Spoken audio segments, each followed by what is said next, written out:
እንግዲህ ወይዘሮ ሜላት ሀኒቾ ልጅሽ ናት የሚለውን ነገር ከሰማች ወደዚህ በጣም ተበሳጭታ ነበረ። ነገር ግን በዲኤንኤ ምርመራው ሀሳብ ዙሪያ ላይ ሀኒቾ እኔ ምንም ችግር የለብኝም ስትል፣ እርግብ ግን ምን በማለት በወቅቱ በጣም ተደናግጣ ነበረ። ይህንን እርግብ ፊት ላይ የሚታየውን ድንጋጤ ወይዘሮ ሜላትም በትኩረት አይታው ነበረ። ከዛም ወደዚህ ነው እንግዲህ ሀኒቾን ለአንዳንድ ነገሮችን ለመጠየቅ ወይዘሮ ሜላት ፍቃደኛ የሆነችው። ሰላም ሰላም፣ ውድና የተከበራችሁ የዜድ ሀበሻ ቤተሰቦች ለቻናሉ አዲስ ከሆናችሁ ሰብስክራይብ በማድረግ እንደዚሁም ቪዲዮውን በላይክ መጀመር አትርሱ። ቪዲዮውን በመሀል አስገባላችኋለሁ። ሀኒቾ አሁን ተስፋ ያገኘች ይመስላል። በነገራችን ላይ ሀኒቾ አንዳንድ ነገሮችን ለማግኘት የማይሆን ስራ ውስጥ የምገባ ልጅ አይደለችም። እንደሚታወቀው ሀኒ አባቷን ለማሳከም የተለያዩ ስራዎችን እየሰራች አባቷን እያገዘች እንደዚሁም አባቷን እያሳከመች ትገኛለች። ከዛም በፊትም አይታችኋት ከሆነ የተለያዩ ሰዎች ሊያግዟት ሲፈልጉ በፍጹም የሰውን እገዛ አትፈልግም። ሀና በራሷ ነው ለፍታ በራሷ ነው መኖርም ራሷን መቻልም የምትፈልገው። ይህ ማለት ግዴታ ካልተቀበሏት ግዴታ ቤተሰባቸው ነኝ ለማለትም ፍላጎት የላትም። ነገር ግን ያ መስቀልና የልጅነት ፎቶዋ በተለይ ደግሞ መስቀሉ በጣም በህይወቴ ውስጥ ትልቅ ቦታ አለው። ታሪኬ ያ በቃ የኔ ታሪክ ነው ብላ ስለምታምንበት ታሪኳን ለማስመለስ እንጂ ግዴታ ወደ ወይዘሮ ሜላት ቤተሰብ አባልነት ለመግባት ያን ያክል የጓጓች አይመስለኝም። እንግዲህ የእርግብ አክስት እና እንደዚሁም እርግብ ጉዳዩ አስጨንቋቸዋል። ይህንን በማሰብም ቀደም ብለው ያዘጋጁት ሴራ አለ። ያዘጋጁት ሴራ ምንድነው? ምናልባትም ሀኒቾና የሀና ቤተሰቦች ይሄንን ከጋዜጠኛው ጋር ያየነውን ንግግር ያቺ ትክክለኛዋ የወይዘሮ ሜላት ልጅ ብታየው ወይም ደግሞ ፎቶ እሷ ጋር ቢኖር በሚለው አጽንተውበት ስለገቡ እንግዲህ ሀሴት ሀና መሆኗን በእርግጥ ታውቃለች። የእርግብ አክስት ወይም የወይዘሮ ሜላት ጓደኛ። ለዛም ነው እንግዲህ ካሳለፍናቸው ፓርቶች ላይ አይታችሁ ከሆነ ወደነ ሀና ቤት የሚሄዱ በተደጋጋሚ ወደ እነሱ ቤት መሄድ የሚችሉ የሀናን አባታችን ብለው የሚጠሩ ልጆችን አጽንተው እነሱ ቤት ገብተው ፎቶና የእናቷን የሰጠቻትን እናቷ አድርጋላት የነበረችውን በልጅነቷ ከ16 ዓመት በፊት እንደተባለው ያኔ የነበረውን መስቀል እንደ ማስታወሻ አስቀምጠው ስለነበረ ያ ማስታወሻ ደግሞ እነ ሀኒቾ ቤት እንደሚገኝ እነሱ እርግጠኛ ስለሆኑ እንግዲህ በገንዘብ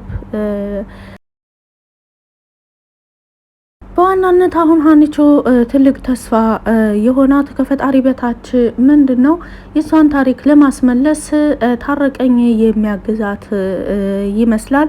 ምክንያቱም ታረቀኝ ከዚህ ፎቶ በስተጀርባ ምንም ይኖር ምን የሚያውቀው ነገር የለውም። ሀናን ችግር ላይ የሚጥል ሲቀጥል የሀና የልጅነት ፎቶ መሆኑን በፍጹም አያውቅም። ፎቶውን አይቶታል፣ ነገር ግን የማን መሆኑን አያውቅም። እንደዚሁም ደግሞ መስቀሉንም ከቁም ሳጥኑ ውስጥ ነበረ ፈልጎ ያገኘው። ፈልጎም እንዳገኘ ይዞላቸው ነው ሄደው። ታረቀኝ እንደሚታወቀው ይሄ የሚያገኘው ገንዘብ ይሄንን መስቀልና ይሄንን ፎቶ ወስዶ የሚያገኘው ገንዘብ ለሀና አባት መታከሚያ ያግዛል በሚል መልካም ግምት ስለሆነ ያሰበው የሀናን አባት አስታመን እንደዚሁም አሳክመን ሲሻላቸው ወደ ደሴ እንልካቸዋለን። እሳቸው እኛን እንደ ልጃቸው ነው የሚያዩን፣ እኛ ደግሞ እንደ ልጅ መሆን አለብን በማለት እንግዲህ ወንድሙ ባመጣለት ሀሳብ ተስማምተው ሁለታቸውም የሀኒን አባት ለማሳከም እየሞከሩ ይገኛሉ። ነገር ግን በምን ዙሪያ ነው ልናግዛቸው የምንችለው በማለትም ተወያይተው ነበረ። በጉልበታችን ነዋ፣ እኛ በጉልበታችን እናግዛቸዋለን በማለት ተስማምተዋል። ከዛም በኋላ ተፍ ተፍ ብለን ያገኘናትን ገንዘብ ማሳከሚያ አጠራቅመን መስጠት አለብን። አታያትም እንደ ሀኒቾን በዚህ እድሜዋ ይህን ሁሉ ነገር እየሰራች በማለት እንግዲህ በዚህ ወንድማማቾች በተነጋገሩት መሰረት ተነጋግረው ወደ ስራቸው ገብተዋል። ለዛም ነው አሁን ታርቀኝ ፋይሉን ሲወስድ ለሀና ይጎዳል ብሎ አስቦት ብቻ ሳይሆን ምናልባትም ለሀና አባት ይጠቅማል የማገኘው ገንዘብ በማለት አስቦም ነው። ነገር ግን ያ እሱ የሰረቀው ፋይል ሀናን እዚህ አይነት ችግር ውስጥ እንደሚከታት ካወቀ የሰጠውን ሰው ይህን ስረቅልኝ ብሎ ቁጥር ሰጥቶት ነበረ በወረቀት የተጻፈ እሱን እንደዚሁም ደግሞ ራሱን ሰውየውን ፊት ለፊትም አይቶት ስለነበረ እርግጠኛ በመሆን ሀኒቾን ለማገዝ ይሞክራል። እንግዲህ ታረቀኝ ፋይሉን ከሰረቀም በኋላ ቤቱን አስተካክሎ ምንጣፉንም ፍራሹን አስተካክሎ አንጥፎን የወጣው ታማኙ ሌባ የሚባለው እንግዲህ ለእንደዚህ አይነት ሰው ስም ይሰጠዋል። እርግጥ ለወንድሙ የተሰጠ ስም ነው። ሲቀጥል እንግዲህ ሰላም እርግጠኛ ለመሆን በዚህ ዙሪያ ላይ በጣም በተደጋጋሚ ሀኒቾን እየጠየቀቻት ነው። ሀኒቾ ግን የነገርሽ ነገር እውነት ትክክል ነው፣ ያ ታሪክ ያንቺ ነው፣ ታዲያ እንዴት ሊሆን ቻለ? እዚህ ቤታችን እኮ ብዙ ቆይተሻል፣ አንድም ቀን ስለዚህ ጉዳይ ነግረሽን አታቂም በማለት ደጋግማ ሰላም እርግጠኛ ለመሆን እየሞከረች ነበረ። እንግዲህ ሀኒቾም የምታውቀውን ነገር በምታምነው እምነቷ እየማለችላት ነግራታለች። እንዴት እንደሆነ ባላቅም ብቻ ያያየሁት ፎቶ ያያየሁት ታሪክ ሙሉ ለሙሉ ታሪኩ የኔ ነው። ከአሁን በፊት እርግብን ታውቂያታለሽ ወይ ብላ ሰላም በጠየቀቻት ጊዜም እኔ አላቃትም በማለት ነበረ የመለሰችው።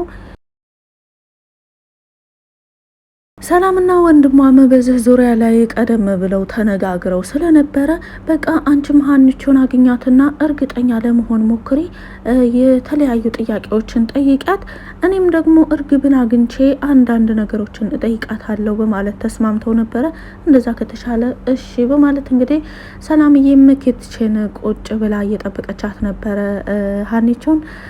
እንደዚሁም ወንድማቸው ደግሞ ወደ ክላሷ ጠርቷት እርግብን አንዳንድ ጥያቄዎችን ከጠየቃት በኋላ ያው የለመደችውን አክስቷ የመከረቻትን ምክር እዚሁ ተግባር ላይ አድርጋለች። እኔ ራሴ ሀሴት ነኝ፣ እንዴት ሌላ ሰው ታምናለህ? ታዲያ እኔን ተጠራጠርከኝ ወይ በማለት ነበረ ወንድሟን የጠየቀችው።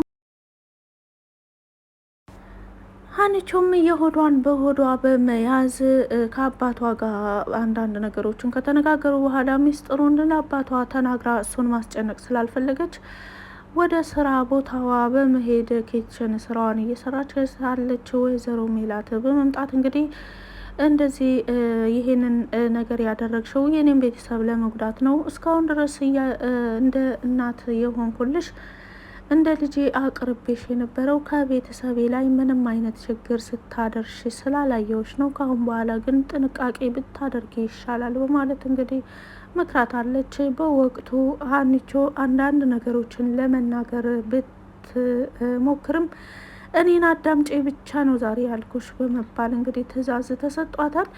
ምንም ባላጠፋችው ጥፋት ይቅርታ እትዬ በማለት እንግዲህ አሰሪዋን በትህትና አስተናግዳለች።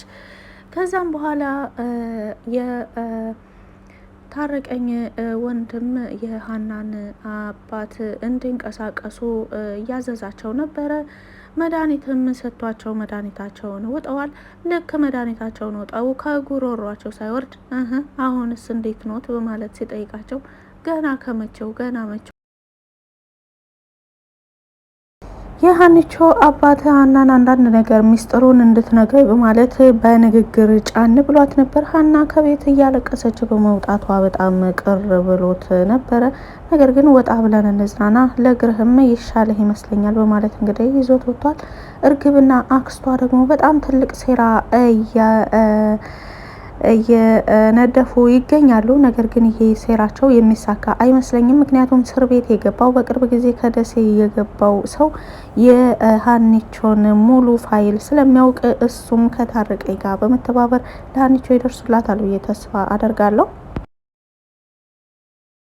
ሀኒቾ ከደሴ መጣ የተባለውን ሰው ለማግኘት ስትሄድ እሱ ወደ ማረሚያ ቤት ሄዷል።